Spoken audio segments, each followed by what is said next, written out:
Oh, Senhor Jesus, amém. Senhor, nessa manhã continua falando conosco.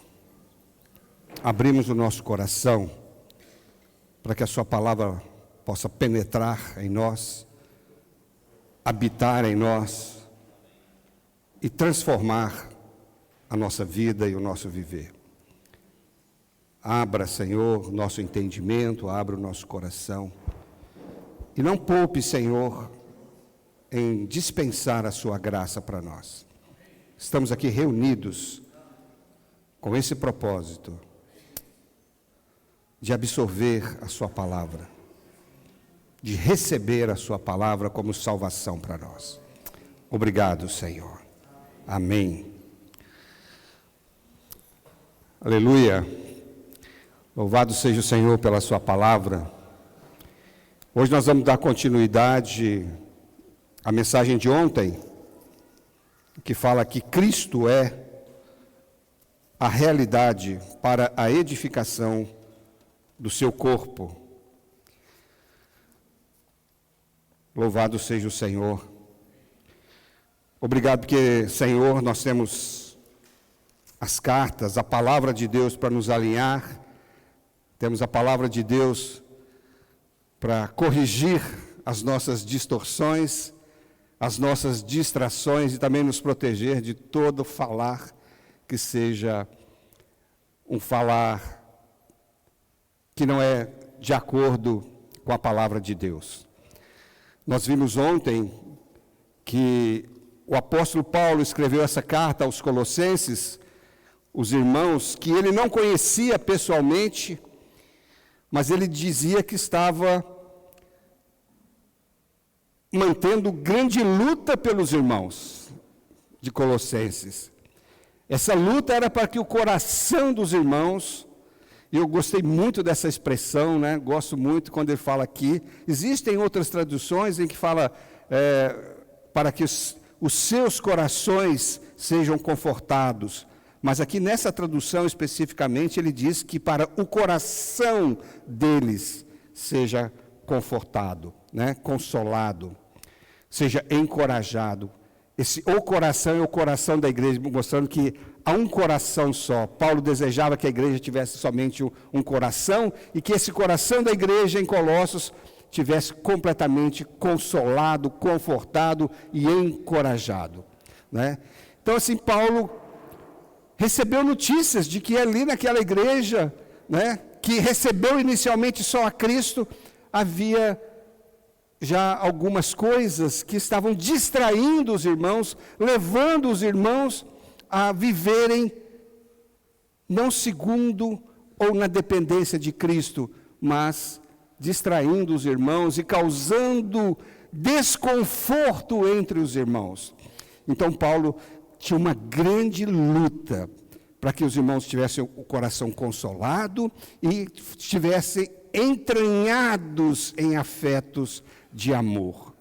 Então, Paulo queria que todas esses desconfortos, essas coisas que eram além de Cristo fossem refutadas. Então, Paulo trazia aqui uma palavra de centralização da pessoa de Cristo como elemento da igreja, não é? Eu fico pensando que por que Paulo estava com grande luta pelos irmãos? Para que o coração deles fossem consolados e eles estivessem entranhados em afetos de amor. Porque, irmãos, só um coração consolado nós compartilhamos. Só um coração confortado, um coração tranquilo, um coração em paz, uma igreja com coração, único coração, é capaz de entender, compreender plenamente o mistério de Deus que é Cristo. Quando nós temos dificuldades, desconfortos na igreja, no nosso coração não está em paz, a palavra de Deus não flui para dentro de nós. Nós não conseguimos entender e ter a convicção desse entendimento. seja na nossa vida com os irmãos e seja na nossa vida particular. Então, o nosso coração precisa estar confortado, estar consolado, encorajado. Para quê? Para que quando vierem as dificuldades, onde vierem os problemas, ou no nosso viver normal, a gente possa entender o que Deus fez e ter a convicção, né? É importante que nós estejamos convictos daquilo que nós cremos. Paulo tinha esse coração, por isso ele falou, eu sei em quem eu tenho crido. Eu sei, eu estou convicto em quem eu tenho crido. E a vida de Paulo não era uma vida fácil. Ele foi escolhido para levar a palavra de Deus, para edificar, para salvar pessoas, edificar a igreja. Mas ele disse, em tribulação, em fome, em nudez, em escassez, em frio, em tantas dificuldades. Mas ele dizia, eu sei em quem eu tenho crido. Eu estou convicto em quem eu creio. Né? Então, nosso coração está assim. E outra coisa que Paulo lutava, irmãos, é porque... E eu acho que o coração de Paulo é o coração de Deus. Nós cantamos, né, ontem, do alto trono, né? O alto trono era seu, mas ele desceu, né? Toda aquela obra maravilhosa que o Senhor fez, de salvação, essa obra ela não pode ser substituída por práticas, por filosofias, por doutrinas. O Senhor quer que nós desfrutemos Cristo, essa boa terra, na sua plenitude. Pensa, Deus fez uma obra maravilhosa de salvação, fez uma obra de redenção, trouxe todas as riquezas de Deus para o seu corpo, para nós, e agora vêm as pessoas, algumas coisas, e tentam substituir aquilo que Deus, vamos dizer, penosamente em Cristo nos deu. Então o coração de Paulo não... Ele, por exemplo, tem uma grande luta por vocês. Porque eu desejo que vocês desfrutem plenamente daquilo que Deus deu. Por isso ele fala assim, né? A graça de Deus não se tornou vã em mim. Ele repreendia até meus irmãos, falou, olha, não recebais a graça de Deus em vão. A graça de Deus, que é tudo que Deus é, tudo que Deus tem para nós, tem que ser desfrutada na sua plenitude. E é só em Cristo é que nós podemos desfrutar tudo isso. Por isso a mensagem diz que Cristo é a realidade para a edificação do seu corpo, da igreja e para a nossa edificação. É Cristo em nós, o quê? A esperança da glória. Louvado seja o Senhor. Então, irmãos, que não percamos essa visão e esse alvo. Então, para cada situação, né, Paulo trazia uma aposição, quer dizer, uma palavra contrária daquilo que as pessoas, falsos mestres, e talvez alguns irmãos que vieram do judaísmo e vieram do meio filosófico ali da Grécia, estavam tentando infiltrar na igreja e tirar a Cristo como centro. Louvado seja o Senhor, que a carta de Paulo veio para exortá-los, corrigi-los e dar mais entendimento da pessoa de Cristo para os nossos irmãos, né? Nós falamos ontem que eles estavam deixando a realidade que era Cristo para apoiar-se em sabedoria humana, né? Ele estava dizendo aqui no Colossenses 2,4, ninguém nos engane com raciocínios falazes, com argumentos aparentemente convincentes, falaciosos, ou palavras persuasivas, ou palavras sedutoras. Não troquem Cristo por isso. E ele fala para Timóteo, exorta, corrige, porque haverá tempo em que não suportarão a sã doutrina, sentirão coceira nos ouvidos, cercar-se-ão de mestres, para o seu próprio deleite carnal natural, né? E aí Paulo falou assim, falou aos Coríntios, quando eu fui entre vós, eu não fiz com ostentação de linguagem, mas em demonstração de espírito e de poder, para que a vossa fé não se apoiasse em sabedoria humana, mas no poder de Deus. Poder de Deus que é Cristo. Louvado seja o Senhor. Espírito de sabedoria é o próprio Cristo. Espírito de poder é o próprio Cristo. Paulo dizia, agora já não sou eu quem vivo, mas é Cristo que vive em mim. Só podia dar nisso, irmãos, uma palavra cheia de Espírito e cheia de poder. Também falamos, parte de ontem, que eles estavam deixando a realidade para se tornarem cativos das tradições, da cultura e das ordenanças. Né? Cuidado que ninguém, no versículo 8, cuidado que ninguém vos venha enredar, vos tornar escravo, vos tornar presa, que vos domine com a sua filosofia, vãs sutilezas, conforme a tradição dos homens, conforme os rudimentos do mundo e não segundo Cristo. Aí depois ele disse, no versículo 9, é em Cristo que habita corporalmente toda a plenitude da divindade. Também nele vocês estão sendo aperfeiçoados. Ele é o cabeça de todo o corpo e de toda potestade. Louvado seja o Senhor. É em Cristo que nós temos que estar. Nós temos que estar enraizados nele, lançar as nossas raízes nele no nosso viver, como pessoas vivas, como plantas vivas, lançar raízes nessa boa terra, nesse solo que tem tudo que nós precisamos. Nele nós precisamos estar sendo o quê? Edificados sobre essa rocha, e não em cima de uma areia, mas sobre a rocha que é Cristo no nosso viver. Ó Senhor Jesus, vocês estão vendo, irmãos, Paulo então está se apondo, está se opondo, fazendo uma aposição, um contraste entre o que eles estavam recebendo e que Cristo era e que era a necessidade deles. Louvado seja o Senhor. Depois no versículo 12 ele disse, no versículo 11... Nele também fosse circuncidados, não por intermédio de mãos, mas no despojamento do corpo da carne, que é a circuncisão. Por quê? Os irmãos estavam com rigor ascético, com uma aparência de sabedoria, de santidade, talvez com vestimentas, mas ele falou, isso aí de nada, esse rigor ascético, de nada tem valor contra a sensualidade, contra a carne. Vocês em Cristo já foram circuncidados no despojamento da vossa carne.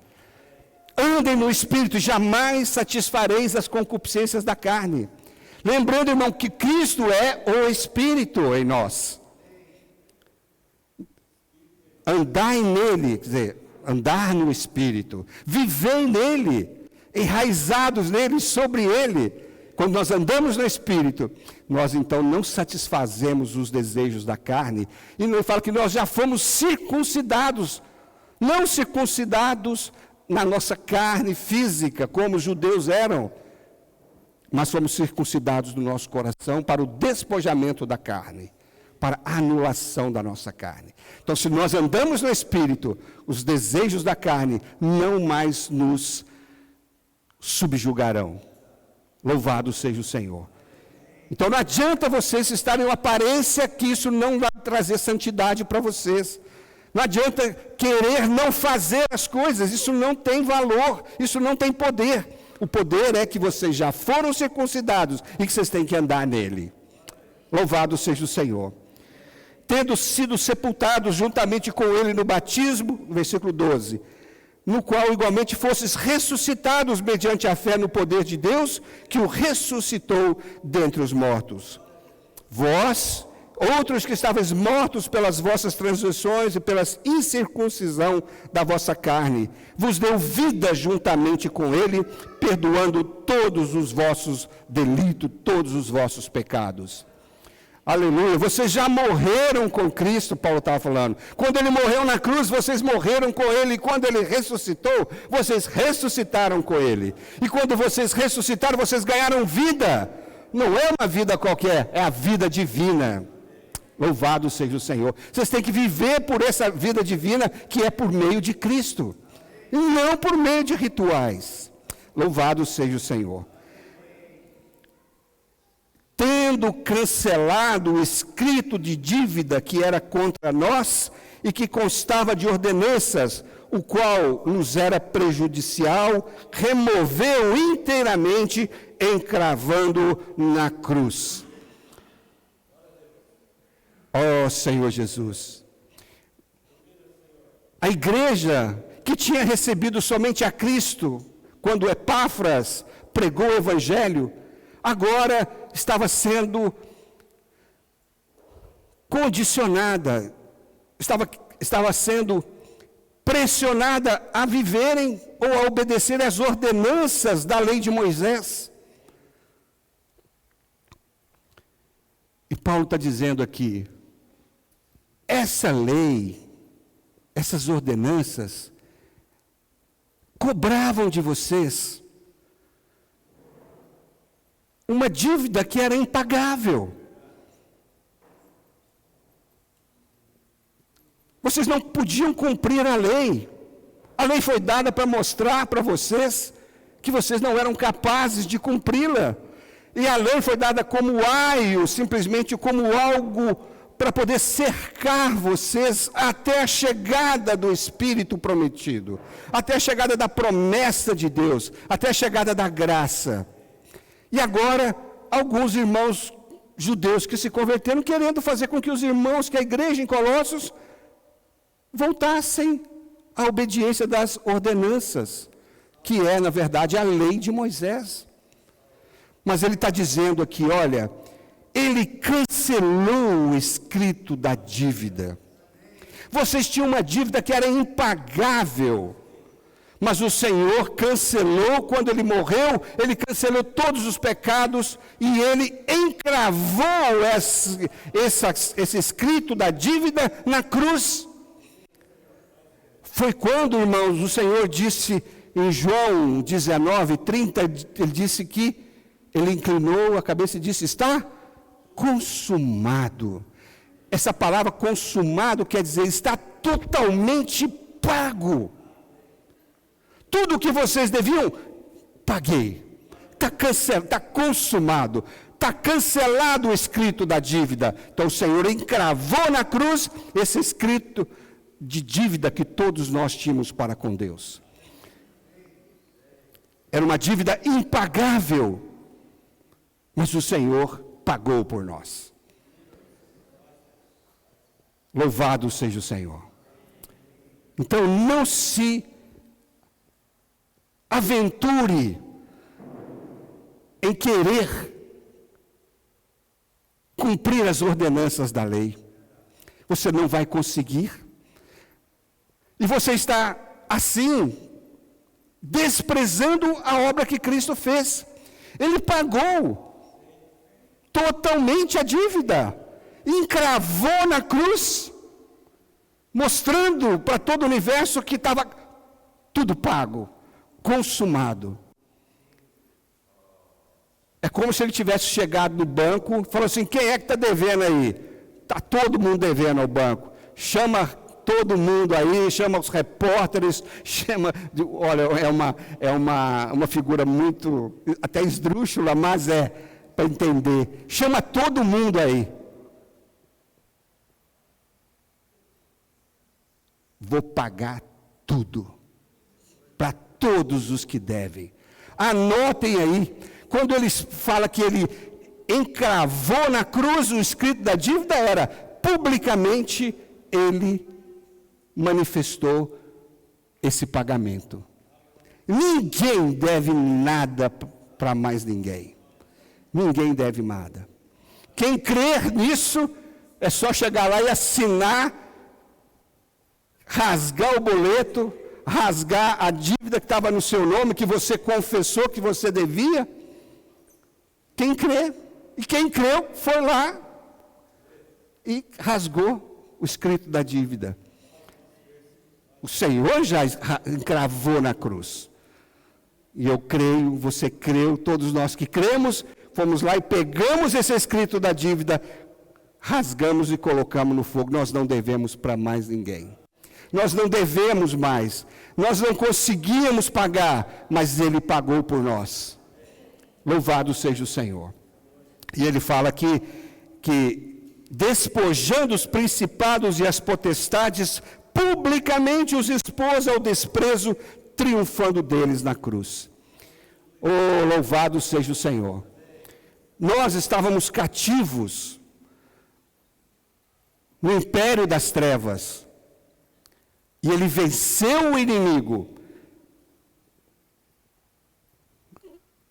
rasgou a dívida de cada um de nós, encravou na cruz e disse: olha, vocês estão libertos de todo o principado e de toda a potestade, e eu vou transferir vocês para outro banco, para outro reino, e lá vocês não somente não deverão, mas vocês terão crédito ilimitado, que é a minha pessoa. Em mim vocês poderão fazer todas as coisas, cumprir a vontade de Deus. Oh, Senhor Jesus! Irmãos, isso não é maravilhoso? Nós temos esse Cristo que tudo fez por nós. Oh, Senhor Jesus, não podemos perder essa visão. Eu creio que quando você e eu nos convertemos, ninguém falou muitas coisas para nós. Alguns se converteram quando ouviu dizer: olha, Jesus te ama, e Ele quer te salvar, não é verdade? Alguns se converteram quando alguém dizia: olha, Jesus morreu naquela cruz por você, para te dar vida. Foram essas coisas simples que nós ouvimos que ganhou o nosso coração. Mas de repente vem tantas outras coisas querendo desviar o nosso coração, a nossa atenção daquilo que é a realidade das coisas. Louvado seja o Senhor. Vamos dar continuidade aqui em Colossenses 2, 16, 17, diz assim: ninguém, pois, vos julgue por causa de comida e bebida, ou dia de festa, ou lua nova, ou sábados, porque tudo isso tem sido sombra das coisas que haviam de vir, porém o corpo é de Cristo. Aqui um outro grupo, que estavam fazendo com que eles deixassem a realidade para serem subjugados por prática de comida.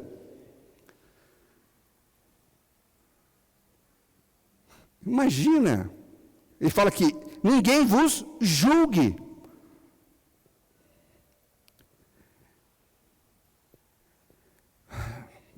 Hoje a gente vê algumas pessoas, né, que são, que comem tudo, comem de tudo. Comem carne de porco, carne de vaca, de frango. Tem uns que não comem carne, né? São os vegetarianos. E tem outros que não comem nada que vem de animais. São os veganos. Se na igreja, um que come de tudo, tem fé para comer de tudo, porque a palavra de Deus diz que todas as coisas são abençoadas, são purificadas quando nós abençoamos, não é isso? Tem outros que não comem carne. Mas o que come carne, Paulo falou, não julgue o que não come. E o que não come, não julgue o que come. Se você é vegano, você não quer saber de nada que vem de animais, você tem consciência para isso, não acuse o irmão que come uma picanha sangrando.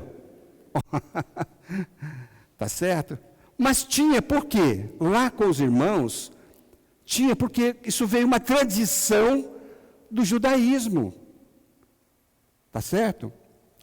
E também de culturas por ali. Tinha coisas sacrificadas a ídolos. Então, Paulo, essas coisas, irmãos, não podem ser coisas que fermentam a igreja, que trazem dissensões na igreja. Paulo fala assim: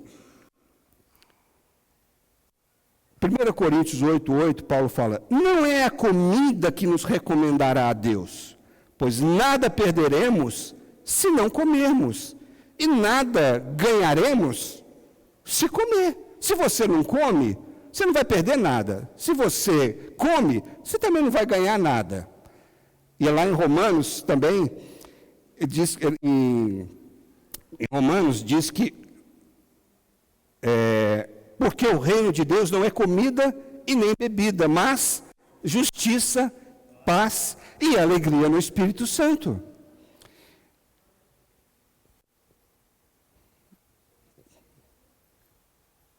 Fala, Cristo é a nossa verdadeira comida. Jesus declarou: eu sou o pão vivo que desceu do céu. Você quer dividir o seu alimento com seu irmão? Divida Cristo. Dê esse pão que desceu do céu para o seu irmão. Não vai dar uma picanha para o irmão que é vegano. Você vai ter problema. E não o irmão que é vegano, chega lá, você convida, o irmão que é vegano convida o irmão para comer, chega lá, só tem verdura, ou não tem nada de... O irmão vai ficar meio que deslocado. Você nem escandaliza e nem você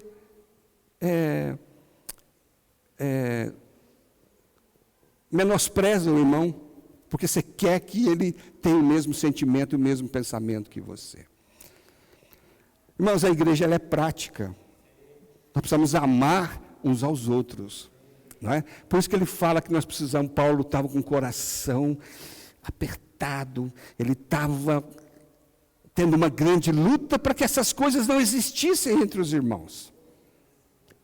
Mas quando você dá o pão vivo que desceu do céu para o seu irmão, não tem como rejeitar, não tem como discutir, não tem como argumentar. É o pão de Deus, eu como. Não é verdade? Então, o nosso falar de comida é Cristo. Em Romanos, só para desvendar um pouquinho mais, Romanos 14:2 diz: um crê que tudo pode comer, mas o débil come legume. Ele chama de débil, come legume só. Mas ele está dizendo aqui: quem come não despreze o que não come, e o que não come não julgue o que come, porque Deus o escolheu. No 4 diz: quem é você para julgar o servo alheio? É para o seu Senhor que ele está de pé ou cai, e ficará de pé, pois o Senhor é capaz de o suster.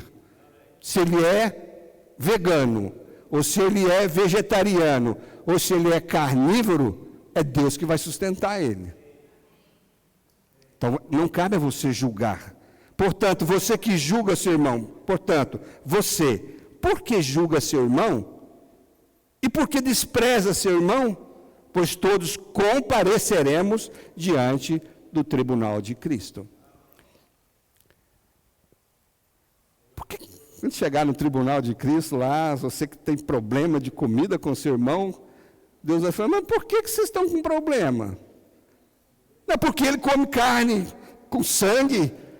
Falou: Senhor, ele que é um débil, Senhor, só come legume. Eu não suporto um negócio desse. O outro: eu que não suportava ele, que ele come carne lá, mal passada, com aquele negócio todo.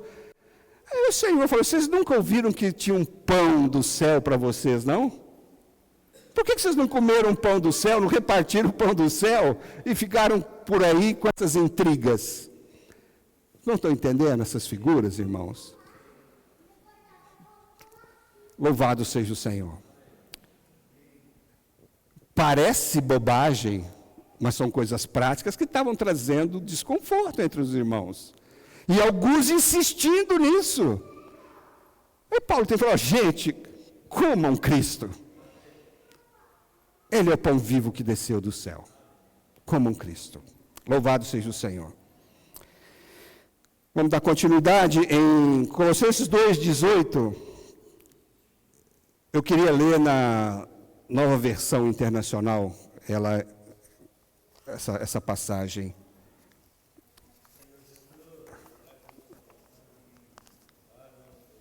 Aqui tinha um outro problema. E esse problema era um problema muito, talvez, grave mesmo. Por quê? Os irmãos estavam sendo desqualificados para não ter uma adoração direta a Deus. Vamos ver. Na Nova Versão Internacional, está aí.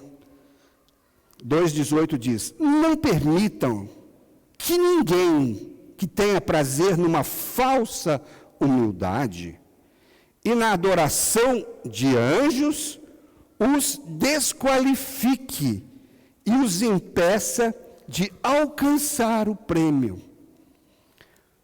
Tal pessoa conta detalhadamente as suas visões e sua mente carnal a torna orgulhosa. O que eles estavam falando aqui?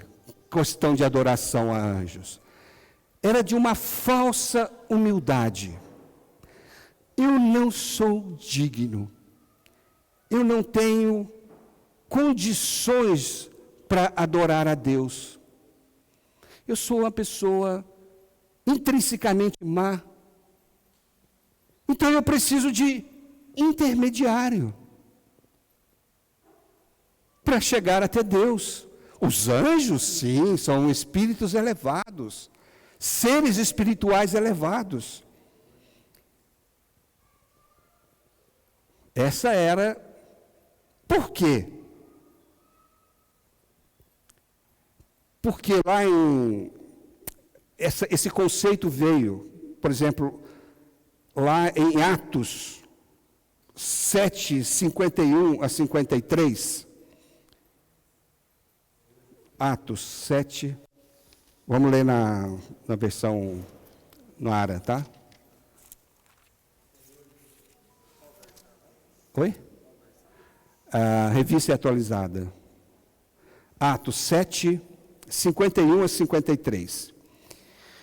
Pedro, no seu discurso, disse: homens de dura cerviz, incircuncisos de coração e de ouvidos, vós sempre resisti ao Espírito Santo, assim como fizeram vossos pais também, vós o fazeis. Qual dos profetas vossos pais não perseguiram? Eles mataram os que anteriormente anunciavam a vinda do justo, do qual vós agora vos tornastes traidores e assassinos. Vós que recebestes a lei por ministério de anjos e não aguardastes. Então a lei, vamos ler Gálatas 3:24 para a gente entender isso aqui.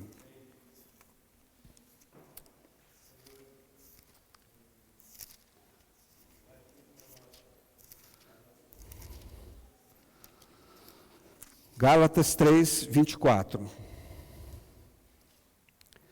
Mas, antes que viesse a fé, estávamos sob a tutela da lei, e nela encerrados, para essa fé que no futuro haveria de revelar-se. De maneira que a lei nos serviu de aio para nos conduzir a Cristo, a fim de que fôssemos justificados pela fé.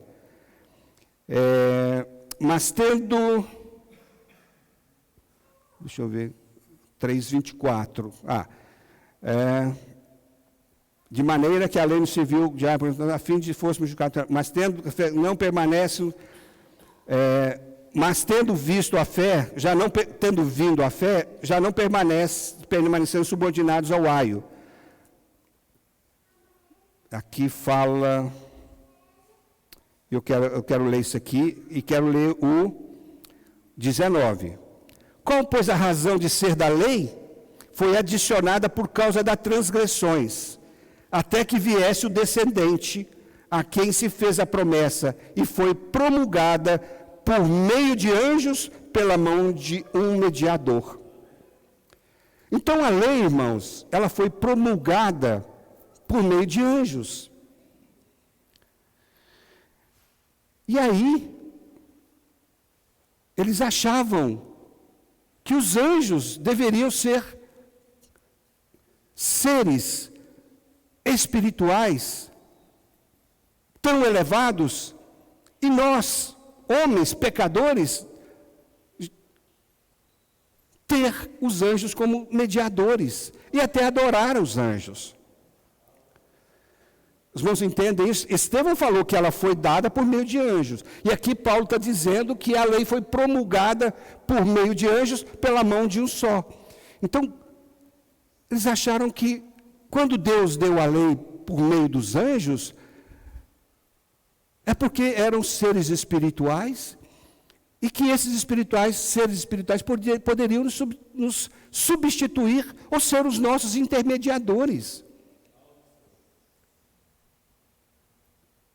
Sempre, irmão, tem uma razão espiritual, sempre tem uma razão, tá, para poder incutir ou tentar, pela própria palavra de Deus, trazer heresia.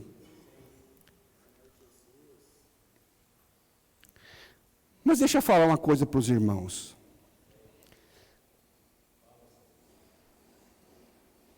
Por que Deus... Eu achava anteriormente que Deus tinha dado direto para Moisés a lei. Ele subiu lá no monte não fala, na passagem ali, não fala que os anjos deram para Moisés. Fala que Moisés desceu do monte com as tábuas da lei. Por quê? Aqui nessas duas passagens fala que a lei foi promulgada por anjos, foi dada por Deus, mas promulgada, foi dada para Moisés por meio de um intermediador. Por quê? Fala que a lei foi adicionada por causa do pecado. A lei não estava na economia principal de Deus. Quando o homem pecou, Deus deu a lei. A lei como aio, certo? Para guardar o homem. Como ela não tinha primazia na economia de Deus, Deus delegou aos anjos que promulgassem a lei. Os irmãos entenderam? A lei não foi dada diretamente para Moisés, foi dada pelos anjos. É como se mais um exemplo, talvez, que os irmãos entendam. Tem um erro ali, e eu posso fazer com que esse erro não seja demasiadamente tão grave assim, vamos dizer assim. Eu tenho condições de dar uma apaziguada naquilo ali. Então, eu falei, gente, mas eu tenho alguém aqui que pode me substituir, que pode me representar.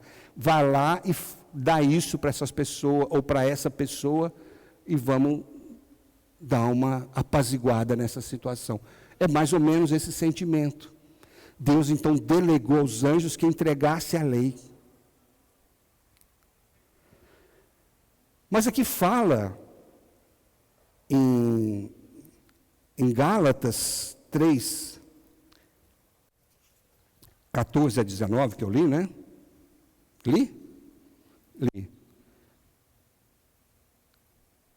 Que, no versículo 19, qual, pois, a razão de ser da lei? Foi adicionada por causa das transgressões, até que viesse o descendente a quem se fez a promessa e foi promulgada. A lei foi adicionada.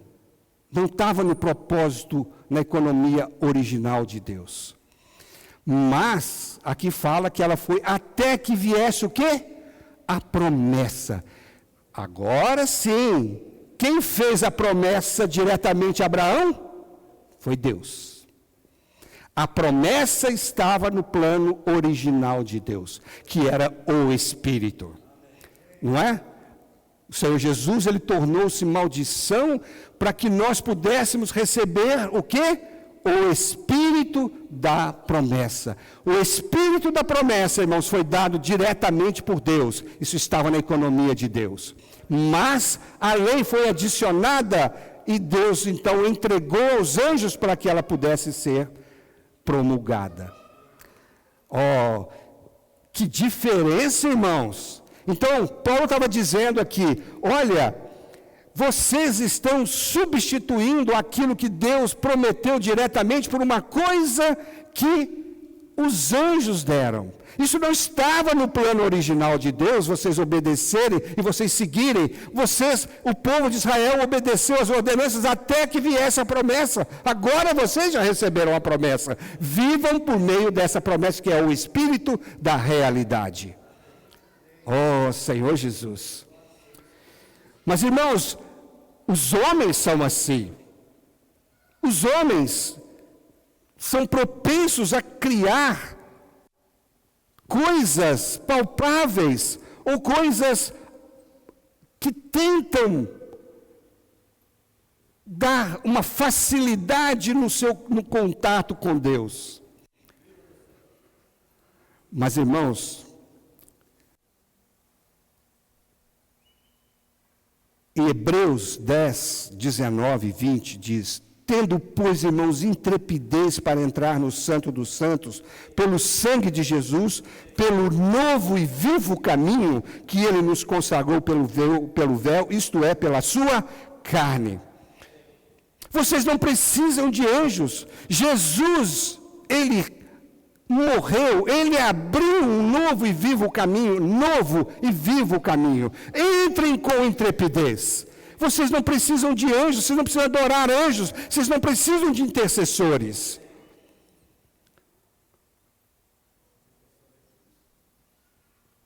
Louvado seja o Senhor, irmãos. Paulo estava dando uma palavra aqui de encorajamento, de revelação da palavra, de destemor com relação à presença de Deus e à comunhão com Deus.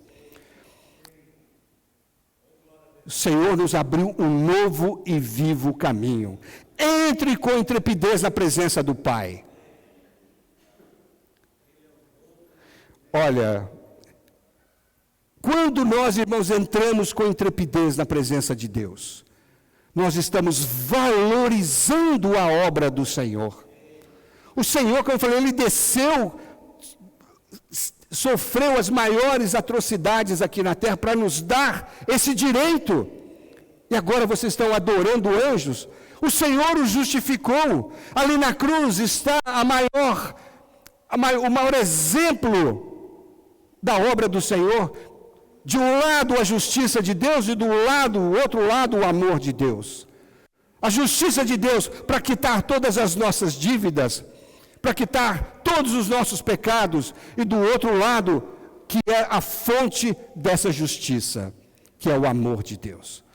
Deus prova o seu próprio amor para conosco, pelo fato de ter Cristo morrido por nós, sendo nós ainda pecadores. Então, quando nós entramos na presença de Deus, nós estamos dizendo: Senhor, eu estou aqui por causa da obra do seu Filho. Irmãos, e isso aqui, essa questão de adoração a anjo, e essa questão de, porque eles estavam falando aqui, estavam tentando desqualificar os irmãos para não terem uma comunhão direta com Deus.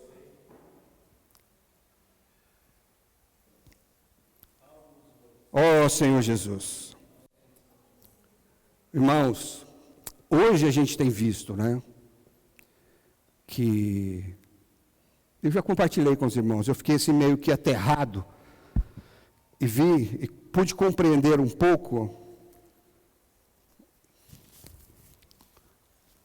o porquê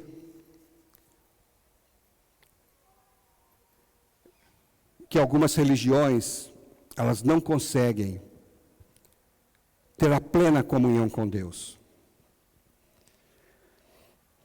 Eu tenho parentes que são católicos, que amam a Deus.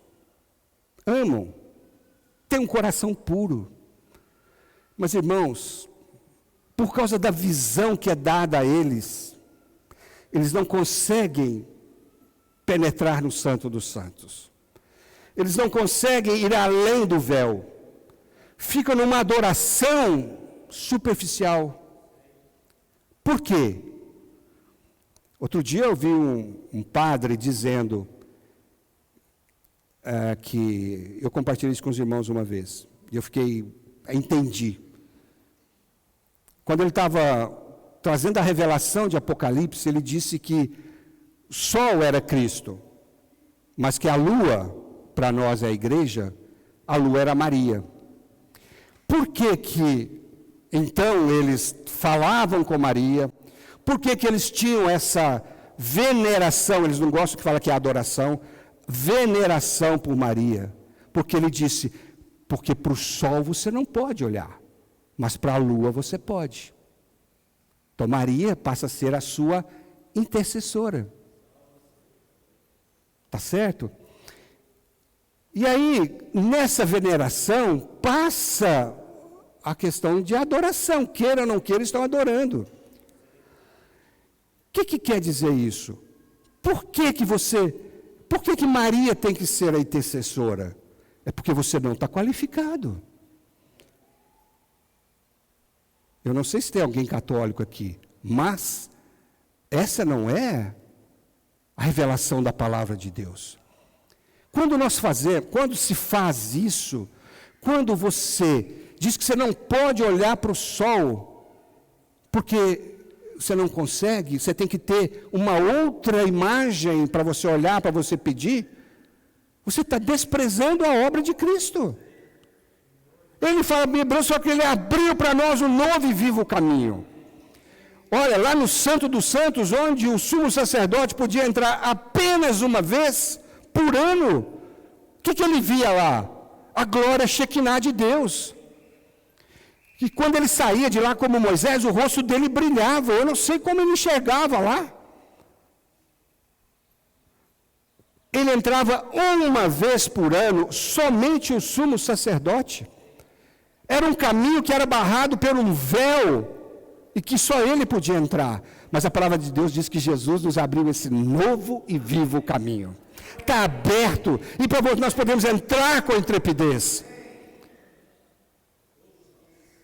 Todos que creem podemos entrar com intrepidez. Então, irmãos, Paulo estava trazendo Cristo como a realidade de todas as coisas. Louvado seja o Senhor. E anjos, né? Eu só queria terminar aqui dizendo o que é anjo hoje no conceito.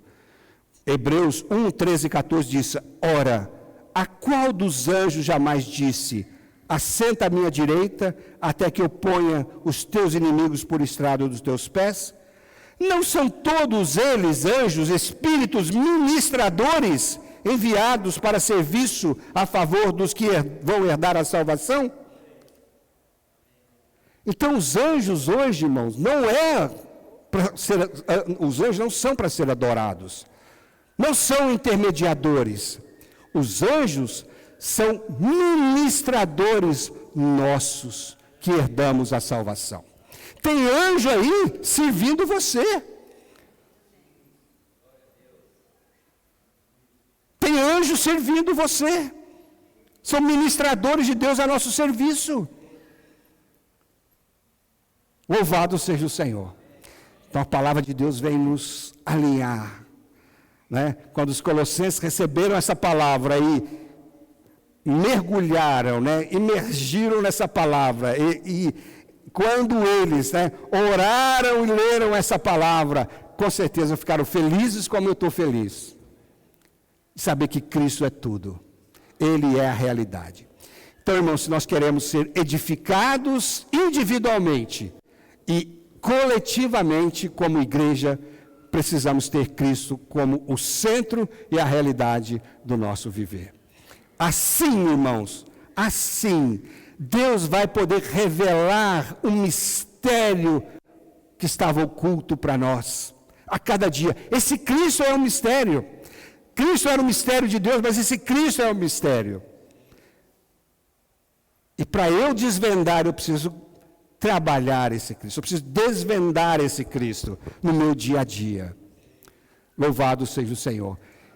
Então, vamos deixar todas essas coisas periféricas de lado e termos simplesmente Cristo como nosso alvo e como nosso centro individual e da vida da igreja.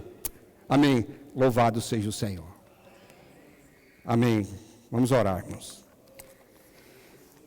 Senhor Jesus, Senhor, traga luz para nós, Senhor. Cada dia no nosso coração, precisamos de Ti, Pai. Precisamos, ó Pai, da Sua iluminação no nosso coração, no nosso espírito. Senhor, nós queremos ter apenas Cristo como a realidade da nossa vida. Nós não queremos ficar, ó Deus, ou perdendo tempo, Senhor. Nós não queremos ficar criando obstáculos, Senhor, entre os irmãos. Nós não queremos colocar as nossas posições, as nossas culturas, ó Pai, os nossos pensamentos na igreja. Senhor, nós queremos, ó Pai, repartir o pão que desceu do céu junto com os irmãos. Ó Senhor Jesus, obrigado, Senhor, pela sua palavra. Obrigado, Senhor. Salva-nos, ó Deus. Ó Senhor Jesus, Senhor, nós queremos dizer para Ti que queremos edificar a Sua igreja, e Cristo é a realidade para essa edificação. Muito obrigado, Senhor. Amém. Jesus é o Senhor.